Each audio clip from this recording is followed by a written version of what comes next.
Lord have mercy. Love and Hip Hop Miami. Cheers to you for giving me a chance. Because Lord knows, without y'all, I would have been totally done with the Love and Hip Hop franchises. So, girl, without further ado, honey, catch these Steve.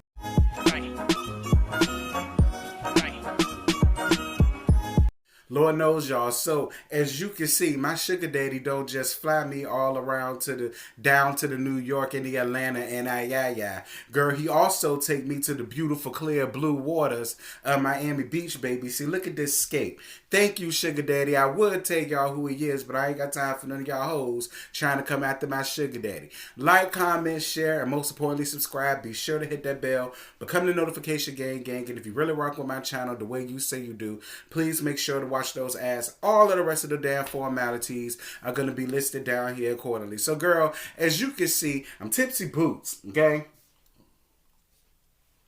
Small backstory before we get into the episode. I was sitting here trying to get through Love and Hip Hop of New York. I was trying. I saw it. It did nothing for me.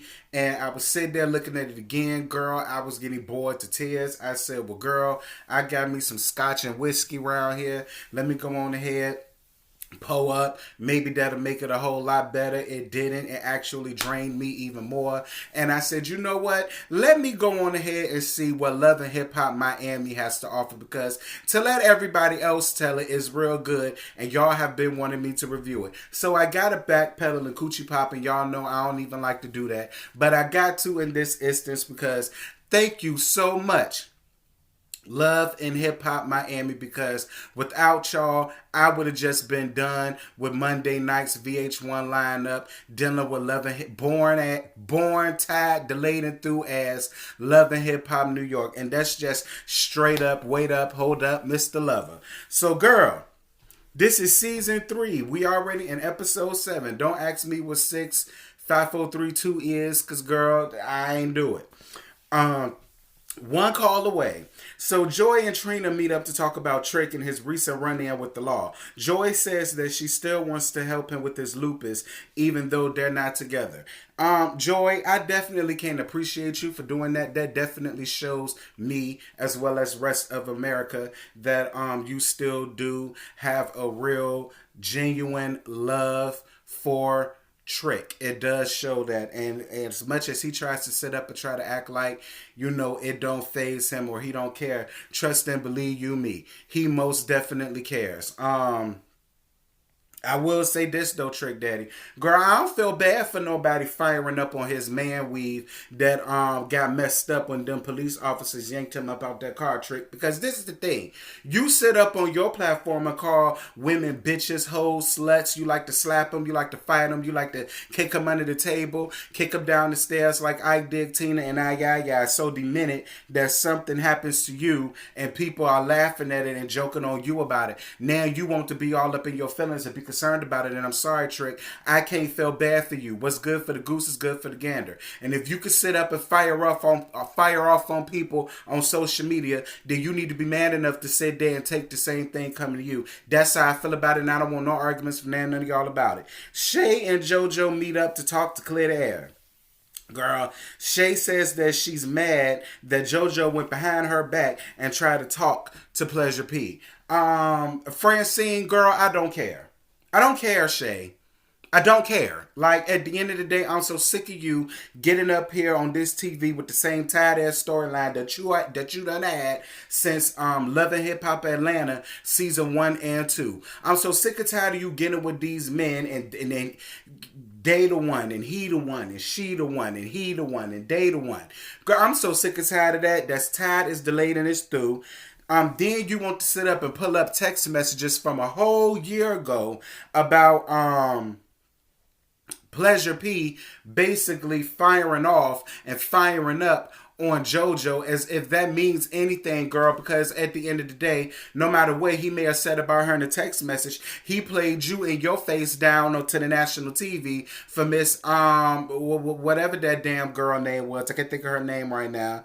They come to an understanding, and all is well between them. I will say this: it's a damn shame that a piece of dick, a fat dick at that, can sit up here and break up somebody's friendship. Like Shay, I don't bit more believe that Pleasure took you any more serious than you did. Scrappy was no longer coming to Miami. He got hooked up with Bambi. And Lord knows that's your only storyline, and that's what they decided to stick with. So why not let you get with Spectacular? Because Lord knows we all would have known that you and Baby Blue would have been a no-go. We know that already. Girl, Spectacular don't even want you. He happy with who he with, and he got a whole family. And girl, Slickum just too damn ugly for you. So I sure enough wouldn't believe that. He was the next best thing. So girl, pipe all that down. But I'm really glad that the two of y'all set out as women and went on ahead and worked that out.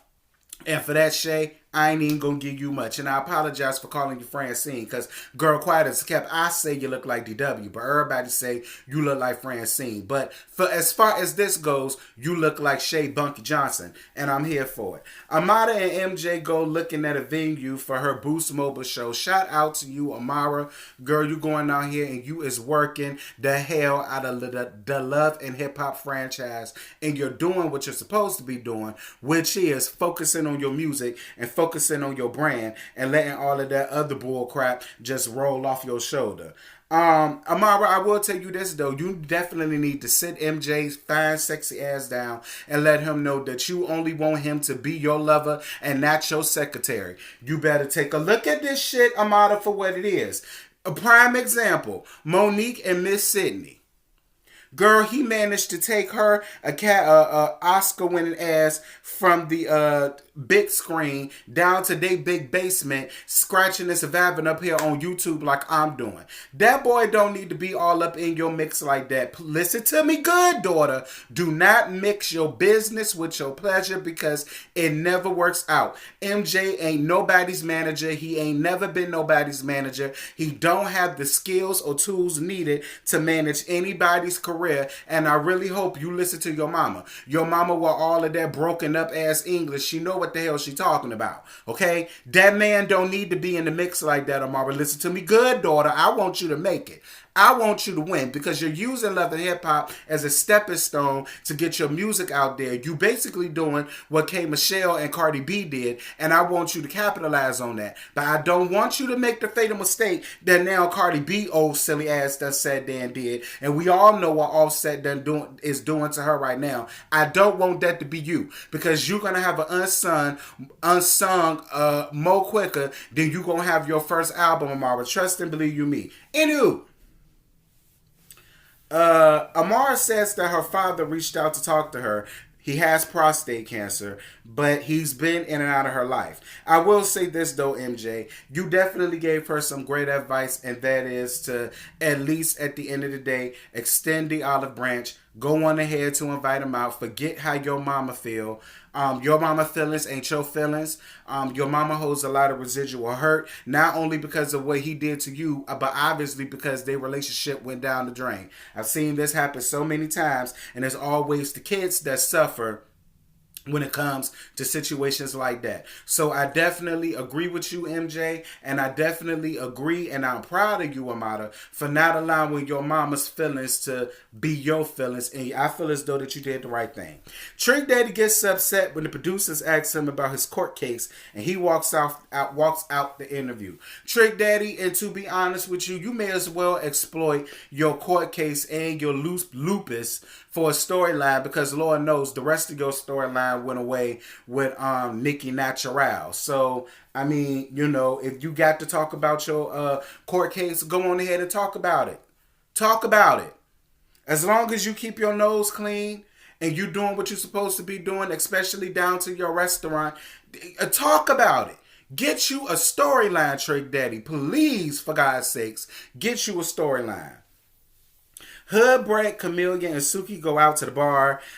They decide that they want to take on the all-female tour on for themselves, which was an idea that they got from Saucy Santana. Shout out to Saucy Santana. And I absolutely agree 1010% that this is something that they should take on for themselves. Don't wait around for Trina ass. Suki gets emotional thinking about spending time away from her kids. Suki, I will say this. Those are the breaks, mama. Those are the breaks. If this is the industry that you want to be in, you are going to spend a lot of days and a lot of nights away from your children. But at the end of the day, if you know what your purpose is, and that's only to make sure that they have the best life, the best possible life, and the best possible chance out here, then that need to be your main focus, and not be so upset about not being there. Because trust and believe you me, them kids are going to thank you in the long run. They really are, because they're going to be able to look around and see that they don't have to struggle.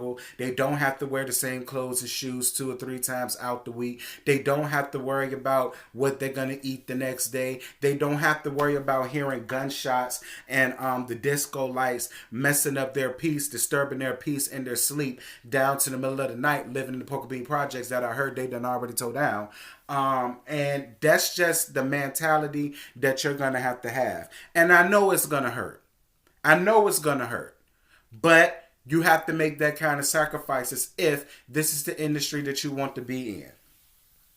Hoodbert goes to see her big sister Margie, and Margie takes care of her 2 kids, Margie's 2 kids, as well as her sister's 2 kids who killed herself.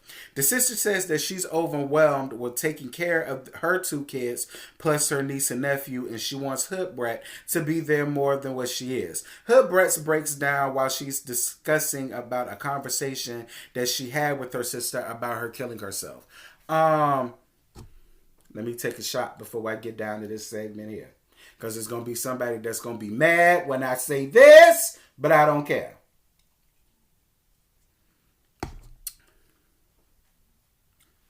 This may sound insensitive, but I'm mad as hell at that sister for sitting here killing herself and leaving the burdens and responsibility of her 2 kids on these 2 people. I am. And I know that sounds messed up, but listen, I'm a Christian. Your life wasn't given to you. Your life, you didn't make your life. God breathed life into you. He's the one that has the power, supposed to have the power, to decide whether or not he still wants you here on this earth or to be gone to glory. And what I mean by that is, your life isn't just yours. And it's not up to you to take it away.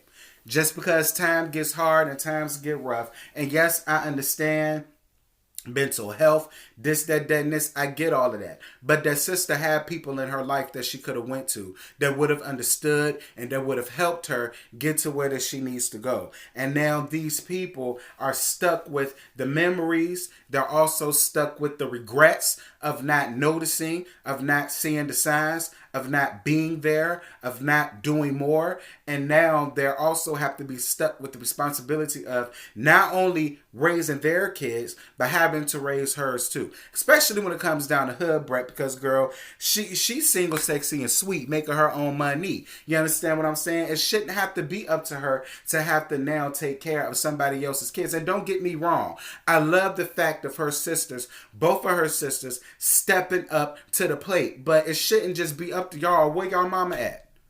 Where y'all aunties at?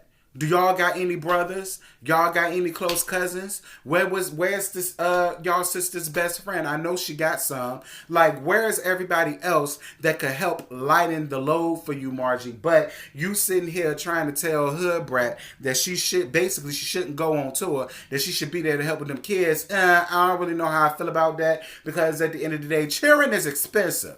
You need 4, 5, 6 jobs nowadays to take care of one damn cheering, let alone 4. So no, let her go on ahead. Trust me. You may not see her right now, but it's going to pay off in the long run. It will. Just keep on doing what you're doing, because God is going to bless you. One thing about it, 2 things for certain. God is going to bless you. That is the reward that you need to keep in your head.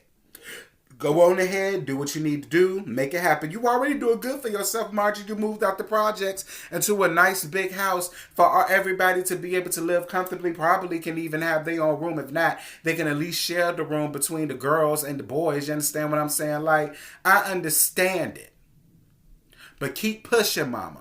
Whatever you do, keep pushing. Especially for your niece and your nephew, because they don't have their mama no more. Their mama gave up. You don't want to add on to that trauma that they're always going to face every day of their life. You hear me? Now that's some old lady sitting under the tree advice, and I really hope you take it. Amara tells her mama that she reached out to her father, and that she reached out to the father, and that she also invited him to come to her showcase. But her mama warns her about doing that. Mama, let me tell you something. Don't do that. Don't do that. I'm glad that you didn't do that. I'm glad that you said your piece and you still left it in Amara's hands, whether or not that she wanted to do that or not. I'm really glad that you did that. Stay in that space. Because at the end of the day, it don't matter how old you are. Everybody wants both their mother and father to be in their life. And if Amara has enough wherewithal about herself, enough compassion in her heart to still want to give this man a chance, especially since he has prostate cancer, allow her to do that. Don't stand in the way of that. You didn't, and I'm glad that you did it. And for that, you get to do that award for me. Trina and Joey pull up on Trick at his restaurant, which is called Sundays. Now, I don't think that those were all paid actors because the food looked really, really good. So shout out to you, Trick, and your restaurant. That's what you're supposed to do when music is done. Because it is. Stick a fork in it. Take that hoe out the oven. Music is done for you, Trick. A Quiet as It's Kept is done for Trina, too. I'm really glad that you found something else to fall back on. That's what you're supposed to do. Girl... Alvin is so willing to be on TV by any means necessary. And see, Alvin, it has got to be embarrassing and lonely down there to where you at. Out of all of this grief that you gave Bobby Likes about how he's more closer to Trina than he is, and you got on a $15,000 watch and all of the rest of this mess. Now, the first episode, you was giving SpongeBob realness being a fry cook, but now I see that he done sat there and gave you Squidward tentacles realness, man in the front. But hey, work ain't honest, but to pay the bills, bum. So Trina and Joy question Trick Daddy about what happened, and Trick gives excuses as to why he's not taking his condition seriously. And I'm going to say you this, Trick. If you're not taking your shit seriously, I'm just really shocked that everybody else is taking it seriously for you. Because this is the thing, Trick. You've been living with lupus for a long time. You know the ins and outs. You know what you should be doing, and you know what you should not be doing. And you sounded ignorant as hell talk about something you won't gonna take the medicine because it has side effects and it don't cure it. No, it ain't gonna cure it. You're gonna live with lupus for the rest of your life. You know that already. So why would you then throw in the towel and do something as dumb and delayed as continuously drinking, you having a bad diet, you snorting up the white stuff all up into your nose, and it's really not worth it, Trick. It's not. It's not. Take more care of yourself and take your life, for one thing, and your illness seriously. Because it's just like Joy said. You have so many people that's looking up to you. Even though you're not into music no more, Trick, you still made an impact on the music industry as far as Miami goes. Them people still look up to you. And you don't know who your story is going to touch. Because I'm more than sure you have a lot of fans with lupus. What kind of example are you showing for them? Not a good one. But shout out to Joy and Trina for doing what real friends do, which is, listen, you need to get your life together, bruh. Period. So we get down to Amara's Boost Mobile Showcase, and it starts to raining. And as we know, most of everything, the concerts and that happens down there, for whatever reason, seem to happen outside. Amara's dad comes, and I will say this, and this is the end of it. Amara, now we see where she get her looks from. Her and her daddy, child, the daddy looked like he spit her out her damn self. Like, she looks just like her daddy. And that was a real touching moment. It really was. And those are the moments that I love about reality TV. Even though there's so much fake and phoniness, drama, fights, cussing, the hitting, the spitting, the backstabbing, to be able to have a nice blend of that and real life, especially when it comes to something personal as family dynamics. I'm all here for that. Y'all got this right. I will say that, Love and Hip Hop Miami, y'all got it right this season. I definitely, I apologize. That's the reason why I didn't watch it. I felt like it was still going to be just as tired and delayed as the New York franchise is, but I got to be honest. Y'all giving them a run for their money. I'm about to just stop dealing with New York altogether and just go on ahead and finish on out with y'all. Because I was here for this episode. It entertained me. The people up there entertained me. And I love the real life that y'all have going on this season. I'm living for it. And with that, y'all, I'm about to get off of here and finish getting my swerve on. And I'm going to holler at y'all a little bit later. Bye. I just woke up and I rolled up. I just woke up and I rolled up. And I got my plane ticket. That push that be my starter kit. I just woke up and I rolled up.